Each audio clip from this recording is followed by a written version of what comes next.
Hello friends, तो आज मैं आपके लिए लेके आया हूँ विंटर स्पेशल है बहुत ही टेस्टी और हेल्दी बाजरा लड्डू। इन लड्डुओं को मैंने बहुत ही कम घी और बहुत ही कम सामान में बनाकर तैयार किया है। अगर आप बिगनर्स हैं तो आप भी इन लड्डुओं को बहुत ही आसान तरीके से बनाकर तैयार कर सकते हैं, क्योंकि ये लड्डू बनाने में जितनी आसान है खाने में उतनी ही टेस्टी और बहुत ही आसान तरीके से ये लड्डू बनकर तैयार हो जाते हैं। इन्हें आज मैंने कुछ अलग तरीके से बनाकर तैयार किया है। अगर आप भी इस तरह से इन लड्डुओं को बनाकर तैयार करेंगे तो यकीन मानिए इन लड्डुओं को आप बार बार बनाकर खाएंगे। तो चलिए बनाते हैं इन टेस्टी से लड्डुओं को। तो इन लड्डुओं को बनाने के लिए यहाँ पर आप कोई भी एक कटोरी या कप को मेजरमेंट के लिए सेट कर ले। तो मैंने यहाँ पर एक कटोरी ली है और उससे मैंने लिया है एक कटोरी बाजरा। तो आज मैंने यहाँ पर इन्हें बाजरा के आटे से नहीं सीधे इसे बाजरा से बनाकर तैयार किया है। तो आप देख सकते हैं कि मैंने एक कटोरी बाजरा लिया है और उसके बाद गैस पर एक कोई भी पैन या कढ़ाई जो भी आपके पास है उसे ले लें और उसमें बाजरे को डाल देंगे।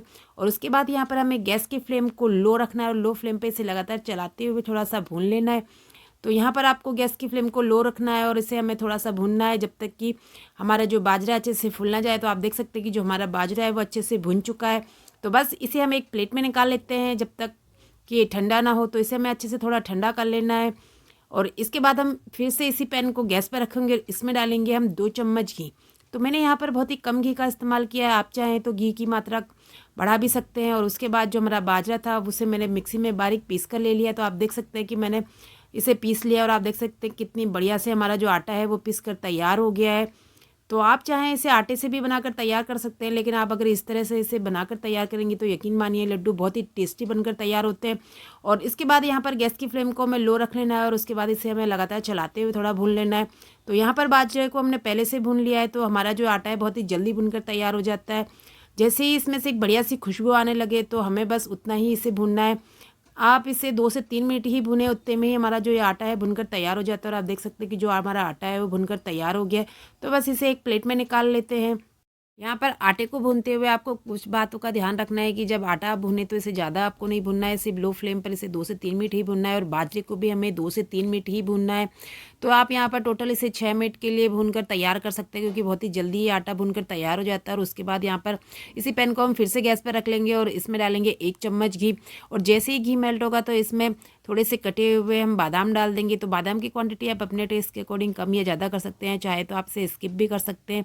आप बिना बादाम के भी इसे बनाकर तैयार कर सकते हैं। और साथ ही मैंने यहाँ पर थोड़े से काजू को छोटे छोटे टुकड़ों में काट लिया है और कुछ काजू को मैंने 2 हिस्सों में काटा है और इसे भी थोड़ा सा भून लेंगे। तो इसे हमें थोड़ा ज़्यादा सा भूनना है, ज़्यादा नहीं भूनना है, जिससे कि जो हमारे लड्डू है उसमें बहुत ही बढ़िया सा टेस्ट आ जाए।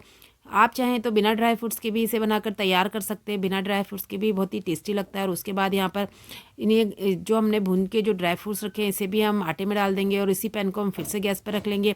अब इसमें डालेंगे हम गुड़। तो यहाँ पर मैंने जिस कटोरी से बाजरा लिया था उसी कटोरी से मैंने गुड़ लिया है। तो यहाँ पर ये पूरा कटोरी नहीं, बस थोड़ा सा गुड़ इसमें कम है।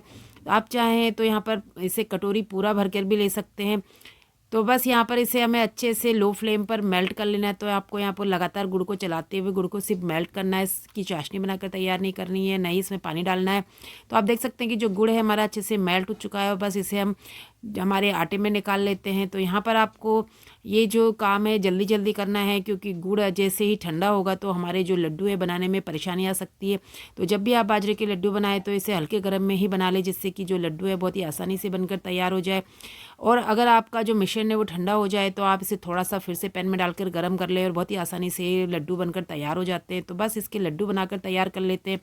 तो आप देख सकते हैं कि जो हमारा लड्डू है वो कितनी आसानी से बनकर तैयार हो गया और कितना बढ़िया हमारा लड्डू लग रहा है। सिर्फ 3 चम्मच घी हमने इसमें इस्तेमाल किया और उसमें हमारा जो ये लड्डू है कितनी बढ़िया बन के तैयार हुए हैं। अगर आप चाहें तो यहाँ पर आप अपने टेस्ट के अकॉर्डिंग घी की मात्रा बढ़ाकर भी ले सकते हैं। और मैंने यहाँ पर दूसरा लड्डू भी बनाकर तैयार कर लिया है और लीजिए तैयार है हमारे लड्डू। तो मैंने यहाँ पर सभी लड्डुओं को बनाकर तैयार कर लिया और आप देख सकते हैं कि जो हमारे लड्डू हैं वो कितने बढ़िया लग रहे हैं, कितने आसानी से हमारे लड्डू बनकर तैयार हो गए हैं और दिखने में कितने टेस्टी हमारे लड्डू लग रहे हैं। और मैं इसे आपको तोड़कर दिखाती हूँ कि जो हमारे लड्डू हैं वो अंदर से भी कितनी बढ़िया और टेस्टी और सॉफ्ट बनकर तैयार हुए हैं।